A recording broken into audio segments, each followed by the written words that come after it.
فلیح بن سلیمان نے بیان کیا، ان سے موسیٰ بن عقبہ نے اور ان سے ابن شہاب نے بیان کیا۔ یہ رسول اللہ صلی اللہ علیہ وسلم کے غزوات کا بیان تھا۔ پھر انہوں نے بیان کیا کہ جب بدر کے کفار مقتولین کنویں میں ڈالے جانے لگے تو رسول کریم صلی اللہ علیہ وسلم نے فرمایا، کیا تم نے اس چیز کو پا لیا جس کا تم سے تمہارے رب نے وعدہ کیا تھا؟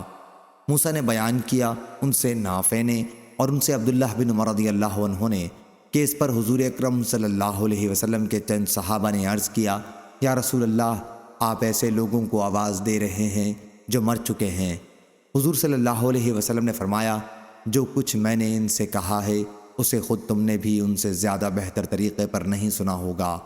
ابو عبداللہ حضرت امام بخاری نے کہا کہ قریش صحابہ کے جتنے لوگ بدر میں شریک ہوئے تھے اور جن کا حصہ بھی اس غنیمت میں لگا تھا، ان کی تعداد 81 تھی۔ عروہ بن زبیر بیان کرتے تھے کہ حضرت زبیر رضی اللہ عنہ نے کہا، میں نے ان مہاجرین کے حصے تقسیم کیے تھے اور ان کی تعداد 100 تھی، اور زیادہ بہتر علم اللہ تعالیٰ کو ہے۔ صحیح بخاری حدیث نمبر 4026۔